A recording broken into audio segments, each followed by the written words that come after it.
Tadi ada yang mau wisuda suaminya meninggal, sehingga kami meminta istrinya yang mewakili boleh mengambil ijazahnya gitu. Jadi itu ada momen yang agak berbeda. Terus apalagi yang berbeda, enggak ada yang unik, itu biasa saja. Jumlahnya semuanya eh, tahun 2022-23 di semester 2 ini sebanyak 1612. Nah, ada yang sudah wisuda ke Jakarta. Jadi mahasiswa UT itu punya pilihan mau wisuda di Malang atau mau wisuda di Jakarta. Itu boleh-boleh saja. Tapi biaya sendiri kalau ke Jakarta gitu. Jadi kalau ke Malang juga mereka dari Pacitan, dari manapun mereka biaya sendiri transportasinya. Tapi semua ditanggung, acara ini ditanggung oleh UT. Jadi seperti itu. Jadi mereka, nah yang berbeda itu nanti 2024. Kalau sekarang kan eh, wisuda itu include di dalam pembayaran SPP. Nah, kalau nanti di tahun 2024 itu di luar dari biaya SPP gitu. Kenapa Bu?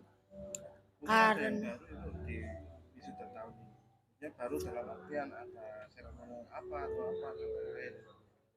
nggak ada yang baru, biasa saja, nyaman-nyaman saja gitu. Kenapa kok 2024 berbeda? Itu kebijakan dari Pak Rektor. Kemudian karena kita sudah PTNBH, itu beda dengan BLU. Kalau BLU kan kita masih menjadi bagian dari kementerian, tapi kalau PTNBH itu kan seperti BUMN gitu, jadi berusaha untuk bagaimana. Nah, kita mengikuti perguruan tinggi yang sama-sama PTNBH.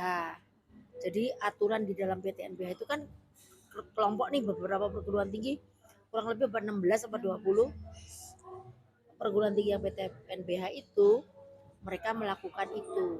Nah, UT kan baru PTNBH tahun ini. Nah, mulainya nanti tahun 2024 supaya mahasiswanya nggak kaget. Tapi di announce dulu, mulai 2024.1 mahasiswa itu membayar 750 ya kalau nggak salah ya per orang. Ya, mulai 2024.1. Kalau yang ikut ini berapa? Yang ini nggak bayar. Oh, nggak bayar ya. Acara ini nggak bayar. Totalnya berapa mahasiswa? Kalau mereka bayar itu untuk transportasi, untuk hotel kalau tinggal di Pacitan, mereka kan satu rombongan itu dikoordinir oleh Pokjarnya. Nah, iurannya itu di Pokjar itu, bukan di kita. Jadi bayarnya itu ke Pokjar untuk makan, untuk konsumsi, untuk transportasi, untuk akomodasi sepanjang mereka berangkat dari kemarin. Nah, sampai sekarang kan nginep di hotel. Mereka yang koordinir itu mereka sendiri. Urusannya masing-masing pasti beda. Pacitan beda rupiahnya, Kediri beda rupiahnya, misalkan Pare juga beda rupiahnya. Mereka makanya datang ini ada kurang lebih di atas 20 bus ya. Ada berapa? 22 bus kan otomatis dikoordinir oleh Pokjarnya. Beliau yang paling ujung itu Pak Pri itu Pokjar Kota Kediri. Tuh. Bu, dari 1600 sudawan tadi ada nggak Bu yang menonjol? Jadi IP-nya tinggi? mungkin Ada. sekarang sudah menjabat di mana atau yang mungkin luar negeri. Oh, enggak ada. Mereka sudah kerja rata-rata jadi guru. rata-rata guru. Nah, rata-rata guru. FKIP tadi itu sebanyak berapa? Saya lupa nih tadi. Ada 1000 sih Kak, ada datanya tadi yang saya tadi wawancara. Nanti saya kasih Mas Lulus ya, saya laporan tadi. Jadi FKIP itu paling terbanyak. Jadi guru-guru rata-rata. Nah, kalau guru-guru kan di level biasa saja gitu. Misalkan kalau mahasiswa kita itu Ibu Arumi, nah itu belum wisuda beliau, belum. Pesan apa Bu kepada para wisudawan? Pesan apa yang disampaikan kepada para wisudawan tadi? Jadi gini, UT itu kan sekarang di era digital, ya toh? Mahasiswanya itu kan rata-rata pasti milenial. Karena dia berpola pikir milenial. Jadi sekarang ini kalau Mas mau cari sesuatu yang disebut milenial itu kan nggak tanya ke kiri, ke kanan, ke depan kan? Tanyanya kemana? Google. Itu sudah menandakan bahwa kita itu milenial, tidak mengenal usia, ya kan? Kalau ingin mencari resep bumbu ke Google tanyanya atau ke YouTube supaya kita tahu bagaimana cara memasaknya. Jadi pola pikir yang zamannya itu bergeser ke arah digital, maka mahasiswa UT itu sudah siap melakukan itu. Jadi perguruan tinggi lain tidak melakukan jarak jauh, UT dari tahun 84 sudah mendesain jarak jauh. Jadi bagi UT untuk era disrupsi ini sudah nggak asing lagi. Karena dia sudah terbiasa disiapkan oleh kita dari awal di SMA, begitu masuk dia diajarin bagaimana sih kuliah jarak jauh. Dilatih dulu, didampingi dulu. Baru dia diajarin bagaimana caranya. Terus sampai nah satu mahasiswa UT itu harus mandiri. Kedua, dia disiplin. Disiplinnya keras. Karena apa? Kalau dia ketinggalan 1 detik atau 1 menit aja, sudah close itu namanya sistem. Dia nggak bisa registrasi, dia nggak bisa bayar, dia nggak bisa bayar SPP. Meskipun dia punya duit, kalau sudah tutup, mana bisa bayar SPP? Berbeda dengan konvensional. Masih bisa dan sebagainya. Masih ada toleransi. Karena tidak sistem. Itu kan, nah beda gitu. Jadi kalau berhadapan dengan konvensional, karena ini orang, maka dia ada toleransi. Bolehlah saya terima, bolehlah. Di UT tidak ada seperti itu. Harus klik, ya, tidak. Nah, kedua, mahasiswa UT itu dinilai oleh dosen di luar dari UT sendiri. Contohnya apa? Tutor-tutor UT Malang ini rata-rata dari UM, UB, universitas yang ada di sini. Dan hampir 400 tutor itu tidak ada yang dari UT seperti saya. Nggak boleh.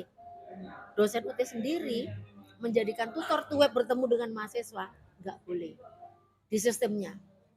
Hanya boleh menjadi tutor online. Kan nggak ketemu kalau online. Nah, itu bedanya. Jadi, saya sebagai dosen UT yang menulis soal, menulis modul, nggak boleh ketemu sama mahasiswanya. Dari sistem itu. Yang boleh ketemu adalah orang yang menggunakan modul, terus mendampingin mahasiswa, nah dia yang ngasih nilai. Jadi objektifnya tinggi. Jadi di mahasiswa UT itu biasa dinilai oleh orang lain. Nggak bisa kolusi. Karena apa? Dia nggak kenal. Kan setiap semester tutornya itu selalu berganti. Gitu kan? Karena apa? Pendaftaran tutor itu online. Daftar langsung dia klik, dia nanti dimasukkan ke dalam sistem. Kelas-kelasnya itu sistem. Kelas ini 20 orang, dipilah lagi kayak misahin bebek gitu, 20 nih kasih dosen ini 20, dia nggak tahu dosennya siapa. Tahun ajaran baru ini ada peningkatan jumlah mahasiswa? Sangat. Kemarin itu 17.215, sekarang menjadi 20.967.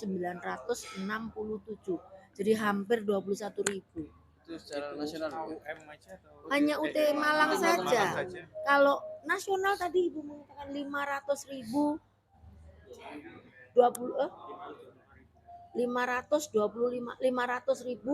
525.000 sekian mahasiswa UT se-Indonesia, sedunia.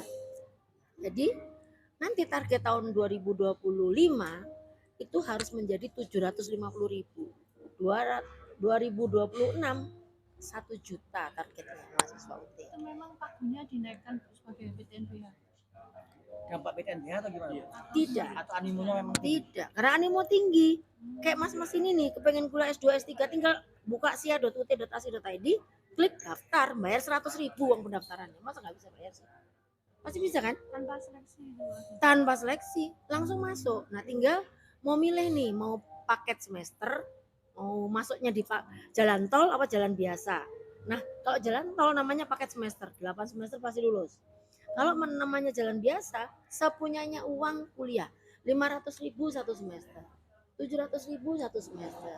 Tapi otomatis lulusnya lebih lama. Iya kan tadi lewat jalan biasa. Oh kayak nyicil gitu ya? Nyicil.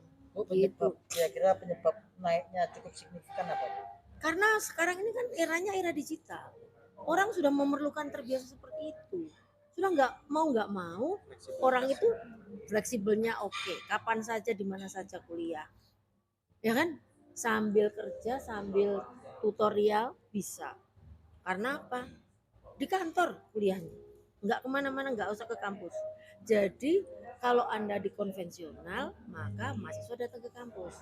Kalau dengan jarak jauh, maka kampus yang mendatangi Bapak Ibu. Artinya apa? Disediakan di rumah. Tinggal oke dan tidak oke. Kira-kira.